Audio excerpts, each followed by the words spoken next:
Hi, everyone. Welcome back to the Alex Beyond Thoughts podcast with me, Alex, your host. I am so grateful that you're here today. And as you would have already seen by the title and the description of this episode, we have a wonderful special guest, the most treasured person, the angel of my life at the moment, Grace Emily. Hello. What an intro. So, Thank you. yes, we've got Grace on today, guys. Grace is an enigma. She is multifaceted. There are so many parts and sides to Grace, and I love them all dearly. From being a yoga teacher to being a PT to a corporate girlie to now the holistic health and lifestyle wellness movement queen that she is. I am so grateful to have you on the podcast today, Grace. Welcome. Oh my gosh, I love you so much. Thank you. I love you too. I I'm love so you so happy to much, be here. and I'm so grateful for you for being here.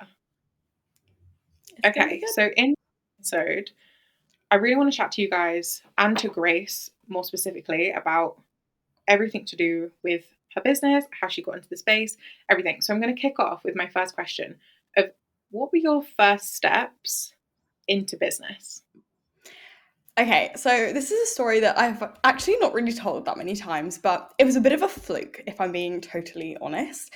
I always knew that I wanted to work on the online space in some sort of description. I was in marketing anyway, so I'd kind of had the back end look as to what a business was running on social media, on MailChimp, all of the different programs that we used during that corporate job. And I was always very fascinated by that side of the business and that side of marketing. And I'd kind of just started my own Instagram and my own TikTok as like fun. Like it wasn't really ever going to be a business. Instagram I'd had a lot longer than TikTok. And then I downloaded TikTok. It was after everyone was on TikTok. Like I was quite late to the game. Like it wasn't really something that I'd been like on TikTok when it started. Um, but that was like a huge, huge part of my business. And yeah, I did my PT qualification. I was already a yoga teacher. I'd done so much work in the nutrition space as well. And people just started messaging me about my lifestyle and the way I was living and the way I was moving and what I was doing. And I was like, oh, like I wanted to help people. Like I wanted to be able to reach more people. And I guess even if I was a PT in a gym, right, there's only so many people you can reach within a gym environment.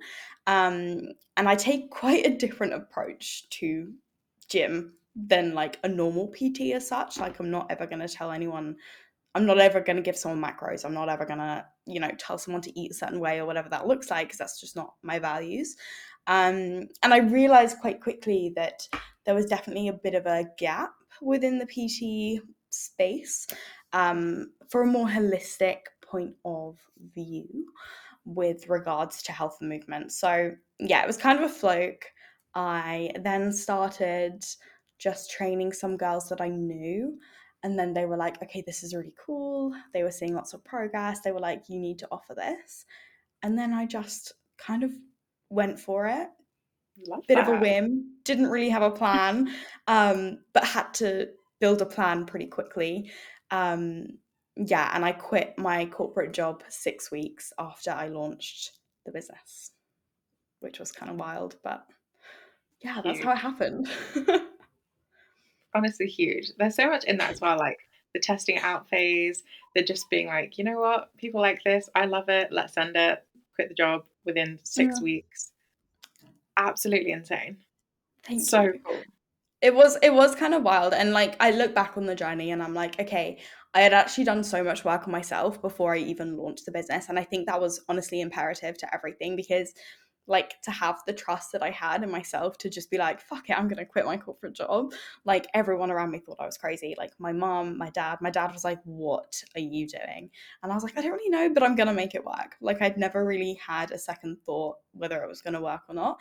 And even if it had, like I would have just got a job in the supermarket. Like, do you know what I mean? I was never really focused on that. I was just super unhappy in my corporate job. And I was like, well, it's a perfect time. Maybe it's the sign. And I Mhm. just, yeah, decided to go for it.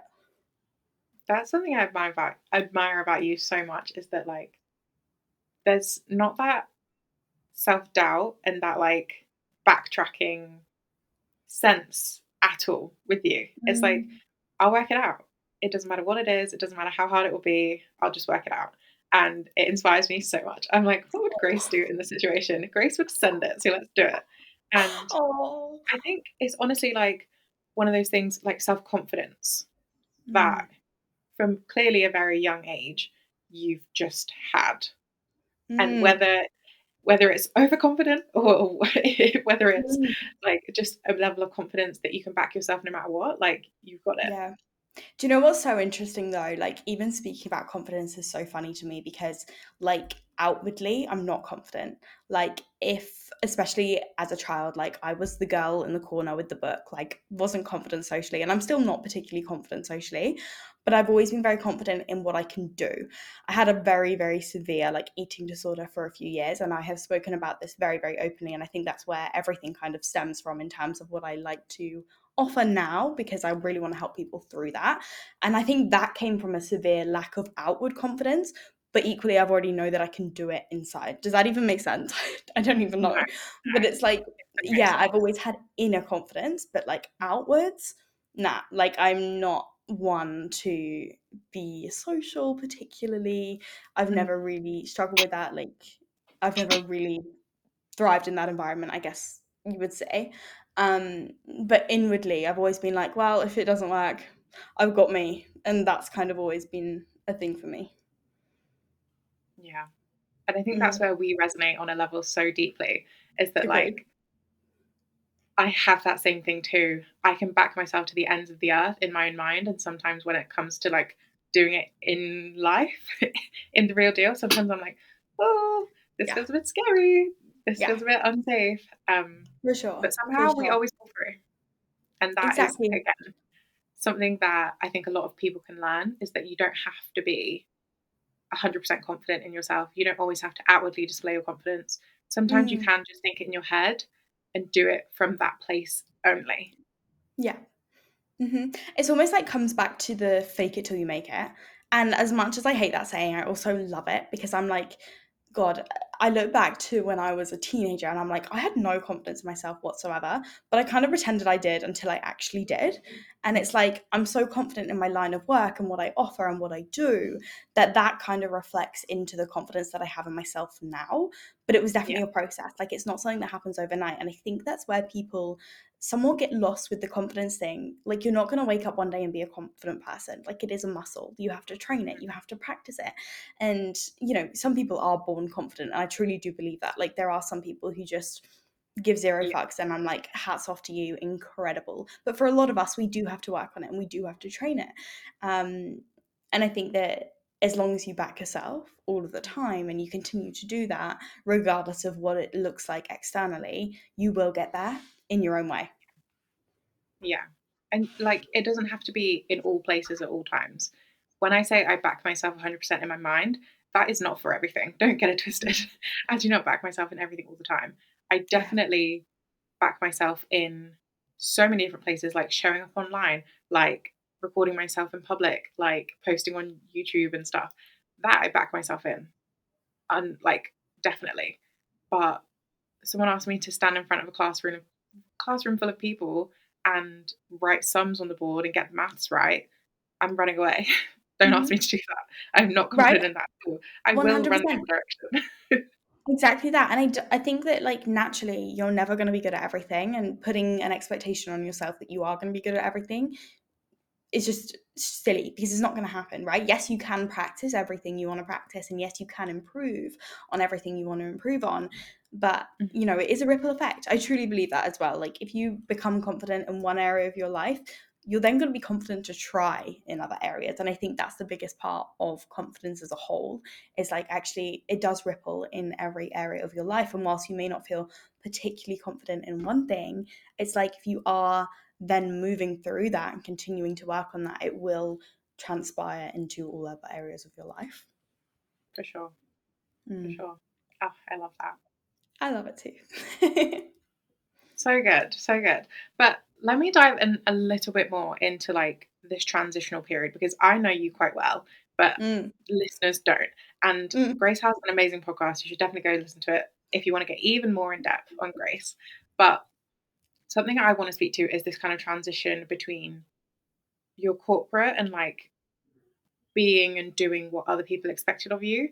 Mm, And that point where you trialed it and you'd had people come and say to you, Grace, this is amazing, let's do it. And mm, actually, that decision piece where you mm, decided, I'm doing mhm. it. I want Yeah. to know, like, Yeah. what was the background to that? Yeah, what that looked like. Mm, It was a process, definitely. And I think the first kind of thing for me in terms of not doing what I was meant to be doing was not going to university. Like, mm, it was kind of expected that I was going to go. I'd done all the applications, I secured a spot. Like, I literally had everything planned out. And I got to the point where I was like, okay, like, are you going to pay the fees? And I was like, actually, no. Like, I'm not. I don't want to go. And it's funny to me looking back at it now, because what I was going to study, communications and journalism, is very much part of what I do right now. But it looks very, very different. And actually, I now moving into the space that I have moved into, I'm like, had I done a degree in it, yes, it probably would have helped me in some ways, but marketing changes all the time. Like, I look back to it, and by the end of my degree, TikTok wouldn't have even really been a thing. And actually, TikTok is such a massive tool for marketing now. And it's like, I wouldn't have learned anything about that. So I think, like, hindsight is a wonderful thing, right? And it was never going to be the right decision for me. But equally, it was the first time that I'd not kind of gone with what I was meant to be doing within that time. Obviously, going to university, I would have been 18 and I was still pretty unwell. So I wouldn't have thrived in that environment at all. Like, I think about my 18-year-old self and I'm like, I'm so glad I didn't go, because actually I feel like that would have been more detrimental to me within that. So I kind of then did, well, I guess a little bit different. I wanted to travel, so I became a flight attendant. I don't really speak about this that much, and I'm not even sure that many people know that I was a flight attendant, but I was a flight attendant for 2 years. And I loved it. I really, really loved it. But then it was kind of time for me to like get a proper job. My dad was like, okay, you've had your fun. Yes, you've made money, but let's settle down now. yeah. So that's what I did. And I went into marketing. Well, I did a bit of like event work before that, just like working with corporate events. And then I went into marketing because that was always the side of things that I enjoyed more so. Um, and Sorry, yeah, can I I just just, interrupt? yeah. What is your age range now? You've just come out of your Okay. Yeah. travel So I agent. did, yeah, Sorry. you're good. Yeah. So I did the 2 years as a flight attendant. So I was like 20. And then I'd say 21 was when I went into corporate. Mhm. Yeah, so I did 2 years in corporate. Mhm. And I would say the biggest kind of thing for me was how unhappy I was in corporate. And whilst it wasn't necessarily the place I was working, like I was working with lovely people, like it was a great environment. It was just quite simply sitting at a desk all day, looking at a screen, working for Mhm. someone else. And I was like, fuck, I just can't do this. And I think my frustration was that I couldn't do things my way, which, and I don't want to say that like my way is correct and my way is right, and because that's not true. But I would sit there and be like, well, I'd do this differently. And not to say that if I'd done it, it would have been any better, but I would be more willing, or I would want to try to do things differently. Whereas with corporate, as you know, Alex, everything is very structured, right? There's a process, there's a right way to do things, there's a wrong way to do things. Yeah. And I've always been a bit of like, oh, fuck it, let's try it. And that's kind of the attitude I've always taken to life of like, oh, well, if it doesn't work, whatever. And there's not really any room for that in corporate. And I found that quite uncomfortable for me of Yeah. like having to follow a process. And whilst I understand processes are in place for a reason and all the things, when it comes to something like marketing, like just as an example, like they weren't willing to delve into TikTok, like the company I was working for, Mhm. which I'm like, it's fine, okay, amazing. That's But your process. equally, but equally, like that is where we've got to be going if we want to keep up with the century that we're in, all the things. So yeah, I just got really, really frustrated in corporate with that. And then when everything kind of tied together, oh, I guess I should say I did my yoga teacher training in between the flight attendant and going into corporate. So I did like a month away and did my yoga teacher training. Um, but yeah, once I'd kind of had all my qualifications under my belt, I was kind of like, well, I built up a bit of a following just posting what I was passionate about. So maybe if I offer something, we'll see. There wasn't really like a massive decision point, to be honest. Like, I can't recall one day just being like, okay, I'm going to quit. It was just kind of like, well, this is the next step. Yeah. So we'll do it. Mhm. Yeah. So that was the story.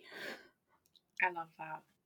And I Mm. thought, yeah, I think it's just important as well to like reference your ages and like where things Mm. were in, like in your story timeline kind of thing, because I feel like we all get quite caught up in social media of everything just being right Mm. here, right now, For yesterday, sure. today, tomorrow. And actually, it was a couple year process. And Oh, a hundred you did percent. some different things in between. And it wasn't just, yeah, you tried it on January 1st, and by February 2nd, you had everything you wanted. Like No. it was a process. Yeah. And I think that this is something that a lot of people going into the online space thinking that like business is easy in the online space and kind of expecting everything for nothing. Whereas it's like, yes, I launched the business and yes, I quit my job within 6 weeks, but I had been posting on Instagram for 5 years before that point, before I'd even spoken about making any money online. I'd been posting recipes, I'd been posting my yoga, I'd been posting workouts, right? And this was all during lockdown, all when I did my teacher training. Like I pretty much vlogged my entire yoga teacher training. It's horrendous. It's not even on the internet anymore. But do you know what I mean? Like I had people, and even some of the clients that I work with nowadays are like, oh, I remember following you through your yoga teacher training. And I'm like, please don't ever say that to me again. Like, I don't want to know. But it's like, this is the process, right? And I actually have been online and creating content and doing these things for such a long time. And yes, I guess relative, I did quit my job pretty quick, but it was actually 6 years really before that. So Mm. I think, yeah, it is important to like timestamp things and to look back on it and be like, it didn't happen overnight. I wasn't an overnight success. And whilst those do happen, I mean, look at the likes of Charlie D'Amelio, look at these people that it does happen. Yeah, I'm not disregarding that. These overnight sure. successes are incredible and it does happen.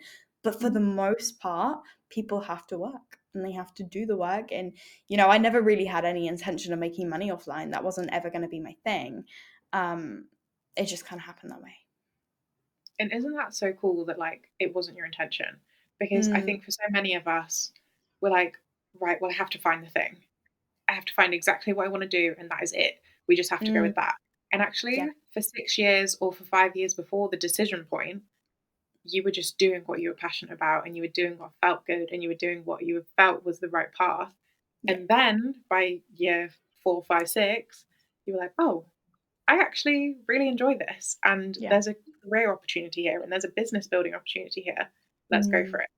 But yeah. the 3s before that, there was no direction No. to what No, you and were I currently think doing. exactly that. And I think that that is a very, very important thing. And even like if we're looking at it from, I guess, a financial point as well, like I'd invested so much in myself before I'd even like press go on the business. I'd done my yoga teacher training, which if anyone knows, it's not a cheap thing to do, to like fly to Nicaragua and just spend a month there, you know? And like my personal training, my nutrition courses, my mindset, like everything that I'd done, like I probably spent 20K easily on myself before I'd even launched a business, because I knew that if I was ever going to do anything with it, I wanted to have the most education possible that I could. And I wanted to be able to offer people things from a place of like, yes, I'm very, very passionate about this, but I also have the education behind me. And it's not just like, going on a whim, Yeah, And that was always really important to me. yeah. Mm, And like not to bypass the actual need for qualification and for training, yeah. like absolutely do not bypass that step. It's needed. But Yeah. 4 years ago, 6 years ago, we didn't have the same level of education available to us that is currently available now. No. It's literally at our fingertips. If you Yeah. decided on a random Friday night to deep dive into nutrition, you Hmm. could potentially have like degree level education in 6 hours Yeah. if you went hardcore, Yeah. because it's all available to us if we look Yeah. for it in the right places, and that's for free. Yeah. Like I can't lie, my whole degree I self-taught essentially through Googling Yeah. and through finding the answers for what I needed through Google. Yeah. Like I learned, yes, from lecturers, but 3 quarters of my degree was through a pandemic. I was Mm, self-taught for 2 years essentially, and yeah. that is of a 3 year degree. You can It's do this crazy. kind of stuff Yeah. yourself, and yes, you absolutely need traditional qualifications and traditional education in some spaces. Please do not try and go do a heart bypass surgery with no training. Please don't. But if you want to teach yourself marketing, if you want to teach yourself the basics of nutrition, if you want to teach yourself business, jump on Google. Like, Yeah. if you have a phone, you're listening to this right now, you have all the things you need. You've just got to dedicate some time to doing it. Yeah. And 6 years of guided study, 3 months of guided study, like whatever it is, you can Yeah. actually give yourself an incredible education and get yourself 5, 6, 7 steps ahead of where you would be if you didn't spend that Friday night deep diving Google for 6 hours.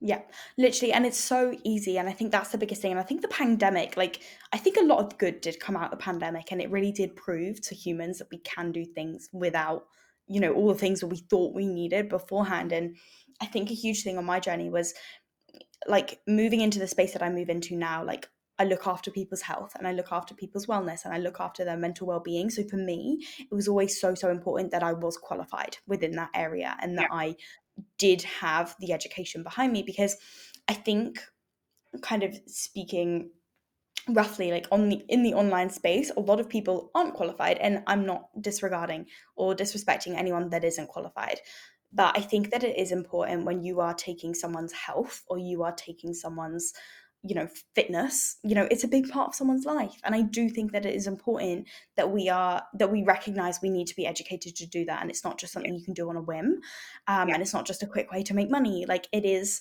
someone else's well-being, and it is someone else's, like, you can change someone's life with health and wellness, like, truly. Mhm. And that is the work that I do, and I think that it is so, so important to me that I have that backed up by all the education behind me.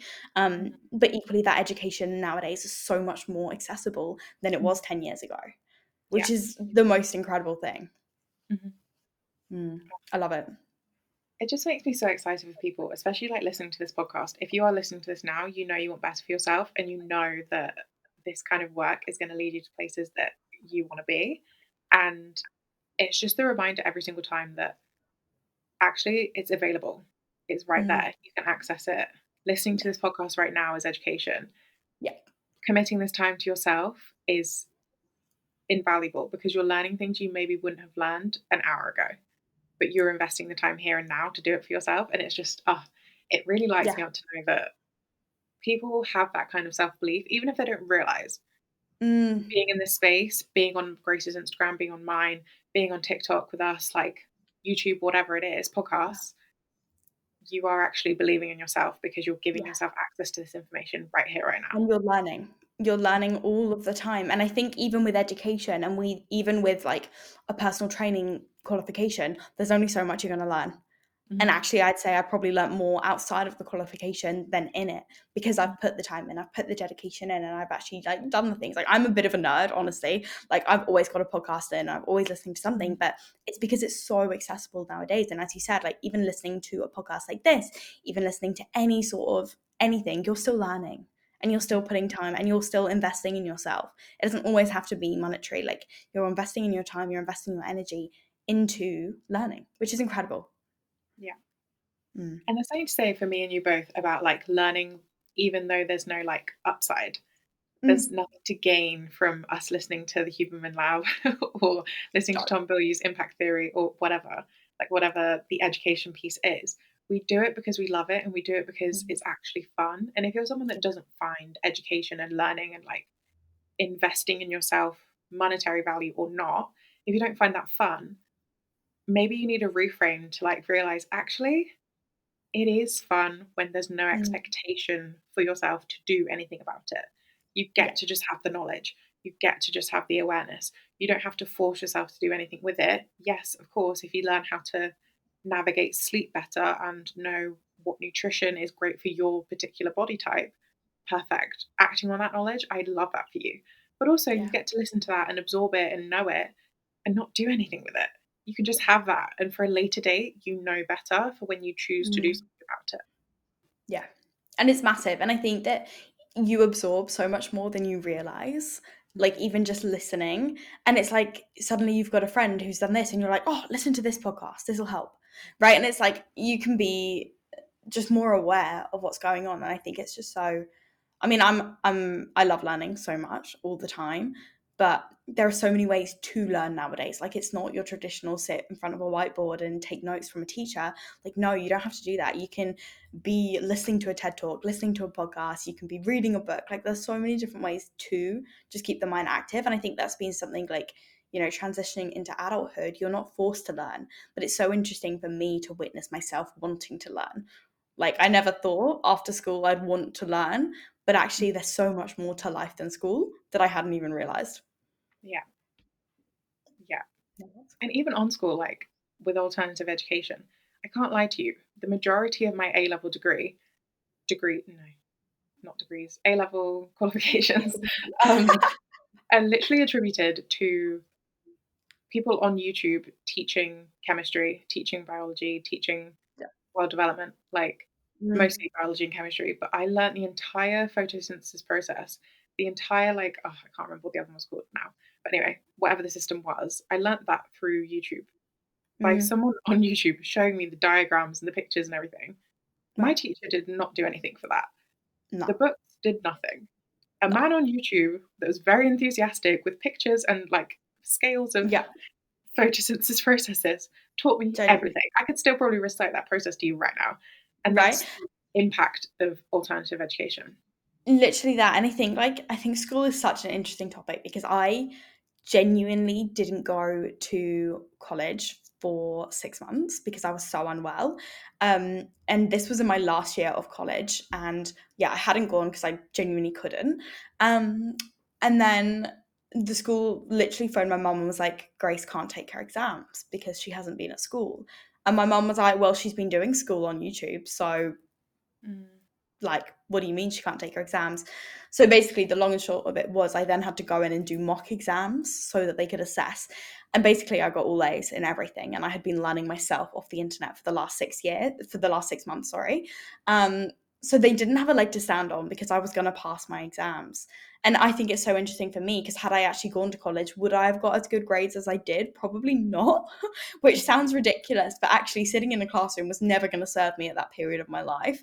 But I still did the work, I still showed up, and I learned myself on the internet. But that was so, like, not the thing that you did, that they didn't even want me to take my A levels, which was so interesting to me. Honestly, every time we even have like more than a second of conversation, me and Grace end up at one point going, we are the same person because right now we are the same Genuinely. person in a sense. Through my final year of college, I just stopped going and I stopped showing up and I got put on probation, like academic Mm, probation. And I had to turn up to these like detention hours essentially where someone love. sat and watched me do my work. Obviously, that didn't work. I ended up failing chemistry at that point. Mhm. And I can't lie, I did fail chemistry again. But Mm, my other two A levels, I self taught for my third year. I didn't go into college. I self taught and I paid and took my exams myself. I got better mm. grades. It's a joke, isn't it? Yeah. It's And I insane. think that this is like, I mean, I'm not going to go into the education system in the UK, but there are some severe, I don't want to say it, Deficiencies. like issues, let's say that, issues with Yeah. how they view things and how they try and put everything into, or put everyone into a box. Whereas you don't have to do that nowadays. And I understand that they've got a system to run and they've got things to do and, whatever. But what works for one person, and this goes for anything, won't work for everyone. Um, and I do wish that the education system was more open to that fact and to the fact that, hey, not everyone is going to learn this way. And actually, some people are going to be better off doing other things. Mhm. And if you're someone listening to this right now that you feel you have regrets with your education system or with the way you were taught something and you know that it's something that haunts you now and you feel like you could have done better, then choose to. And if Mm. it's a case that actually you really want to get better at maths or you really want to get better with your English language or you really want to get better with your Spanish, whatever it is, like Mm. you can do that in your adult life. You can spend 1 hour a week in Spanish classes online for free just through YouTube. Or you Mhm. could pay for a tutor and do it for 1 hour a week with group classes, or go to a local night school and do it. Yeah. Like, just because Or even there's no, apps. yeah, exactly. Just because Yeah. there's no like gain from it, just because you're learning Spanish doesn't mean it's going to translate into your day job. No. But actually, if it's a regret you have and it's something you're passionate about and something you feel like you could have done better on and you want to now, there's nothing stopping you. If No. you don't have to get something from it now, just because you Yeah. get a qualification doesn't mean you have to do anything with it. You can just do it because it feels good to you and it feels nice to have and you feel proud of Yeah. yourself. You get to just Exactly that. learn for fun. Yeah, and for yourself. Because Mhm. at school, you're not learning for yourself, really. Like, you're learning to pass exams, you're learning to do whatever. And it's like, okay, actually, when you become an adult, when you kind of take that step back, you can be like, what do I want to learn? Like, what is actually interesting to me right now? And it's actually like, even looking back at my time at school, like I was so different to like who I am now. And I mean, I skipped PE for a year and a half before I got found out that I was skipping PE. And the fact that I'm a personal trainer, like what? Do you know what I mean? And like at that time I was so like not invested in sport, I didn't really give a shit.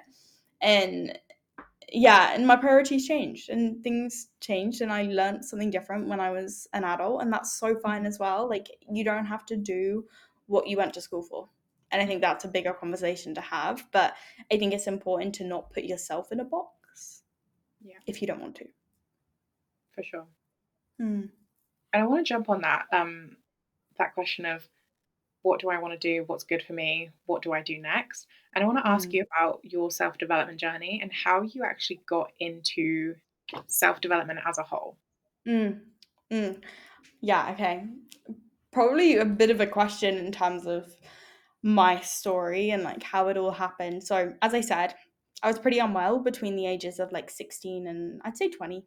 It went on for a few more years after that, but I'd say severely from like 16 to 18. And I was admitted into multiple different things, like put into intensive therapy, did all of that, and it actually just never really worked for me.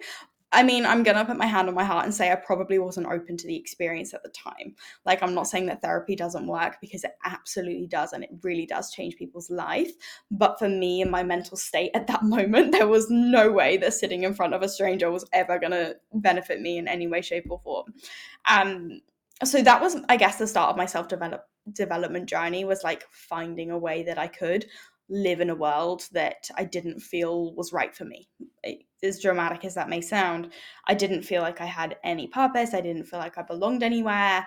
I was just very in my own head at that age. And I look back at that version of myself and I just want to give her a big hug. Like, honestly, I'm just like, it's going to be okay. Um, but that was kind of the start, I guess, of my self-development journey. And how it all began was I was kind of forced into it. Therapy wasn't really for me. I knew I didn't want to live the way I was living, but I didn't really know what that looked like. So I found yoga during that time, and I'd say yoga was the catalyst of my self-development journey, because I think a lot of people view yoga and they see yoga and they see like the physical practice, um, which is amazing. It was all I was allowed to do, was yoga for once a week. um, and then actually delving into more of the philosophy side of yoga, the spiritual side of yoga, and some of the concepts that they have as a way of living your life, was really what got me started. And I realized how powerful the mind was. And that was probably like the biggest thing in terms of like my recovery, and how I began to get myself out of the hole that I was in, was really, really navigating yoga and really delving into the mind stuff, is Mm. what they call it in yoga, the monkey mind, the mind stuff. And yeah, that was the start of it from for me. And then obviously subsequent of that, I have done endless self-development from there. I've always been a bookworm. I love a self-development book. But yeah, I'd say that yoga was kind of my first step into self-development, and realizing how much power I had of my brain, if I was willing to kind of take that power over. Yeah, Yeah. that's so cool. But I feel like I have a lot to I have a lot of gratitude for yoga and the practice, and just giving me insight that I'd never had before, and insight that they don't teach in schools, and insight that I'd never really been exposed to, especially even in therapy. Like, it just wasn't ever going to work for me at that moment. And I have been back to therapy since then, and I'm definitely more open to the experience now. Mm. Um, but for me, I needed something external of that, and something where someone wasn't telling me what to do, and yoga kind of filled that for me. Yeah, Mm. that's so cool. I'm resonating with that as well because, like, it's something that I started taking up very sporadically in April, Hmm. March of This this year. year. Yeah, Hmm. April, March of this year. I feel like I would have told you about this at the time because I feel like I Mhm. haven't actually said Grace is my mentor. Yeah, I would have spoken to Grace about this, I think. And I started doing these like Definitely. 6 a.m. yoga classes like once or twice a week, and Mm, it was very enlightening to me to mm, notice parts of my body that have very clearly always been there, but I have mm. never consciously connected to, Yeah. unless it was like an ouch, that hurt kind of thing, like I stretched a bit Yeah. too far or something felt a bit 100%. uncomfortable there. And just knowing even that I had these parts of my body inside of me and outside of me that was Mm, like, I've never consciously thought of you before. I've never mm. actually felt you consciously before. And Yeah. just to know that in my 23 years of existence at that point, that there were parts of my body I hadn't even discovered yet, it kind of clicked for me. How many Mm. other parts of myself have I never discovered? How many other Yeah. body parts have I never consciously felt Genuinely. before? And if you've never done yoga before, I will just implore you to try it for more than once or 100%. twice. Yeah. Really And I try and think, just be conscious in the practice. yeah. And that's the biggest thing I think with yoga. And for me, I would say it's the easiest way. I mean, I do a lot of subconscious work with clients and I do a lot of work on the subconscious mind and how we can tap into that. And people tend to get confused about what that looks like and they think it's a bit of a woo woo thing and whatever it looks like. But actually, yoga is, or even just breathing, is the easiest way to tap into your subconscious mind, right? Because you don't think about breathing throughout the day. You're just breathing. Your body just does it. You just do it all the time. But if you choose to, you can control your breathing. You can control your inhale, you can control your exhale. And even just me making that connection of like, oh, I can control this part of myself right now. I can control part of that. And you can do that with your brain. You can do that with your mind. And like when you do delve into and commit to doing subconscious work, it is just incredible how much power you have over the brain. But yoga is kind of the gateway, or even just breath work is the gateway to that because although you're not conscious, you're breathing all the time, you can be. And it's the same with your brain. It's just learning how to do it. And I think that that's the biggest thing. Like, yes, yoga is a physical practice, and yes, it's good for the body and stretching and whatever. But actually, for me, the biggest impact was always how we can tap into the subconscious mind within that given moment. And it's just so cool to me to make that connection. Mhm, for sure. Hmm. But yeah, as you said, like I would always like give it a go, try it. And if you don't like it, you never have to do it again. And that's cool too. Yeah. And even on that though, if you don't like it, try it in a couple of years. You may Mm, try it again. Like with you with 100%. therapy. At that point, Mm, you weren't open to it, it wasn't gonna work.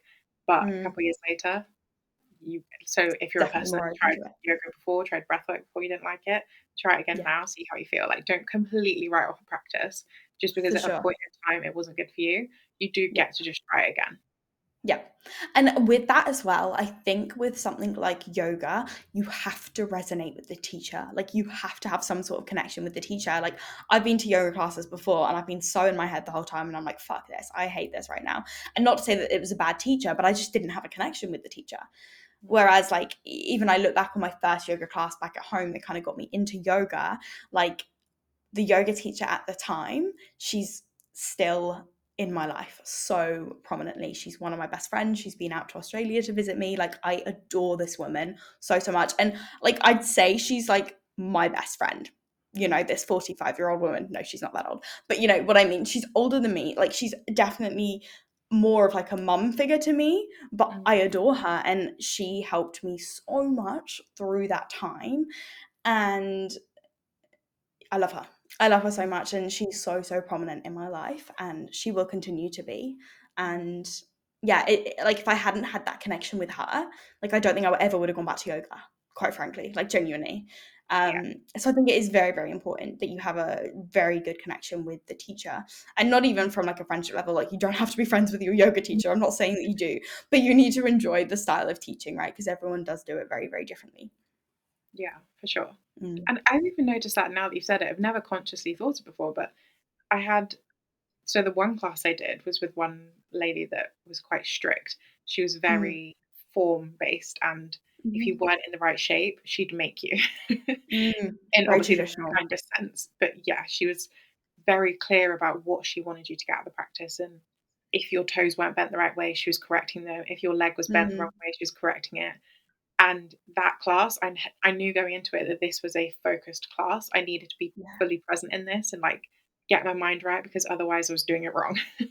Yeah. And I was going to be corrected for it in like a good way. And in the other class that I was doing, it was very relaxed. It was very connecting and peaceful and all about going internal in your Mm. spirituality. And when I needed that, it was perfect. But Yeah. sometimes I was also craving that structure and to know, am I doing this right? Am I in the right position? Like, so 100%. even if you have a regular class, there are also other classes that might give you something you didn't know you needed. Yeah. 100%. And I think that that's a massive thing because with yoga as well, like it's a massive umbrella, like yoga itself.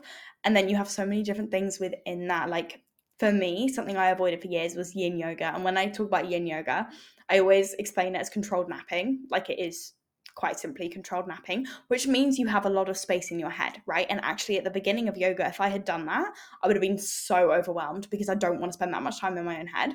But Mm, actually, now I'd say that yin yoga is probably one of my favorites because it gives me time in my head, I like love it. external, right? Exactly. Yeah, But if that had been your first yoga class, would you ever have gone back to yoga? probably not. No. Probably not. Right. And I think you do discover different things at different parts of your journey, definitely. And that gets to be okay. And like sometimes, as you said, you need that structure, you need that form. And other times you actually just want someone who's wishy washy and is going to dance around on a mat. And that's perfect too. Yeah, I love that. Dance around on the mat. Yeah. That's so good. Mm. Um, I'm going to divert topics a little bit because I'm Mm. also thinking me and Grace can chat for literal Oh, days. don't. Um, Don't. and We've had I'm calls thinking, before that have gone on for 2.5 hours. oh, sure. And even then, we were like, okay, we have to leave. Like, we have other We stuff to do. actually We've got have to to go now. go. Genuinely. But yeah, I'm thinking I'm now going to split this podcast into two. So Hmm. I want to finish this podcast episode with Hmm. anything Grace wants to talk about on purpose. So Hmm. essentially, Grace, what I'm asking here is, do you believe in purpose? If you do, what is your purpose? And if you don't have a Hmm. purpose yet, why or where or how will you find it? Mm. I love this question, and I think it's actually a pretty tricky question to answer. Mm, Um, do I believe in purpose? I think yes, but I also think that your purpose can change. And I also think that you don't necessarily have one thing that you were meant to do. Like you weren't put on this earth to do this one thing. I think that you can have different purposes in different seasons of your life. And I think that that gets to be okay. And I think that actually the idea of having one singular purpose isn't always helpful for people mm, because I feel like people then get stressed of like, oh, what's my purpose? What's my purpose? What's my purpose? Constantly trying to search for maybe like one big thing when actually I don't necessarily think that we need to be doing that. Like it can just be okay that you have multiple different purposes at that time mm, or just in life in general. Like for me right now, my purpose I feel is very much helping people through their journey to connecting to their body, whatever that looks like, whether it's through nutrition, yoga, nervous system regulation, whatever the story is. I feel like my purpose right now is very much focused on helping as many women as I can reconnect to themselves. And that feels very aligned for me right now. Within the next 10 years, is that still going to be my purpose? Honestly, I'd say no. If I put my hand on my heart, I feel like my purpose within the next 10 years is just going to be the best mum I can be. Like all I mm, want is to be a mum with kids, and mm, that will be my purpose in that season of my life, and that's incredible. And even like having this conversation with my mum a few weeks back, she came to visit me in Australia, and she was saying like, I feel like I don't have a purpose right now because my purpose for the last 18 years has been so dedicated to my brother and I. And it's like she's now trying to find her purpose at 50, you know? yeah, And it's like actually your purpose is going to change, and your purpose doesn't have to be this one thing that you're doing all the time. I mean, if it is, incredible. If you stick to the same thing for your entire life, hats off to you. I love that for you. But I don't think there has to be so much pressure to do this one big thing when actually at different seasons, your purpose may change. And that's cool. mm, That's amazing. And yeah, I think it is an interesting conversation because even in school, I think you are kind of um put or wanting to be morphed into a box of like you're going to be a doctor, dentist, whatever the story is. And if that's for you, incredible. But Mhm. maybe you'll have a few different purposes throughout your lifetime. Maybe you won't. Mhm. And can that just be okay? Mhm. I love that. I don't even know if that answered your question, to be honest, but No, for there you sure, for sure. go. And I think as well, like on that, I think just being a mother, very big Mm, quotation marks, just being a mm, mother, and that being your purpose has been villainized heavily mm. by Oh, the generation of us and the generation before us. Um, and I get why it was mm, villainized in the first place because it was placed on us as a limit, as an mm, only a mother before. That mm. you could only be a mother. So it was a Yeah, limit rather than something to aspire to, in a sense, before. yeah. And now we've kind of swung the other way, where Mm. it's almost like a what? You just want to be a mum? That's the only thing you Genuinely. want to do? And Yeah. I also think that's just like a load of shit. Because Mm. for many women, it is the greatest accomplishment, it is the greatest purpose, it is the greatest feeling they will experience because it's what they want and it is Yeah. exactly what they need. And they, as a Mm. person, resonate with that so much. Yeah. And it's like nothing to do with the rest of us. It's just No. nothing to do with us. Yeah. But if you'd said to like someone in school, like one of these teachers that gets you to do your uni application, like, oh, I just want to be a mum, they would have been like, no. Mhm. Like it's not like frowned upon when if I look at like my life within the next 5 years, I want to have property, I want to have a carrot patch, I want to have chickens, and I want to have my kids. That's all I really want in life, right? And my partner, bless him, is so like on board with this whole thing. I think he thinks I'm insane, but in the best way possible. Mhm. And going back to basics, and I don't think it has to be as complicated as we want it to be. And yes, if someone asked me my biggest life goal, yes, my biggest life goal is to be a mum. It's Mhm. not to be a millionaire. It's not to be, whatever it is. And that can be so important to some people. And if that is incredible, like that's so good Mhm. for you. But I also want to make it very clear that it's okay if you just want to have a simple life. Like you don't have to do the big, massive things if you don't want to, because actually being a mum is a big, massive thing, right? It's Mhm. not an easy thing to do. And I'm not ignorant to that. And I think that, everyone has their own perception of what success looks like and what their goals are, and that's so cool as well. And I think that we've all just got to be supportive of each other, and even if your version of success doesn't look like what someone else is, like that's cool, it's none of your business anyway, it's Yeah, not going to affect you. for sure. Mm. And it is, yeah, it's just a refreshing idea to me, I think, that Mm. you can be Grace, the business boss, the holistic wellness queen. You can be so many iterations of you. And you can also choose to be a mother. You can choose to have a family and have the property and the chickens and the carrot patch. All And the things. you can have this period now in the last 5 years or maybe the next 5 years or whatever, where that is your identity and that is Mm. who Grace is for this period of time and that is Grace's purpose right now. And you can Mm. do amazing work in this period. And you can also consciously choose that by the time I hit 2028, my goals are going to shift. I'm going to set myself up for 2027 to be able to shift those goals.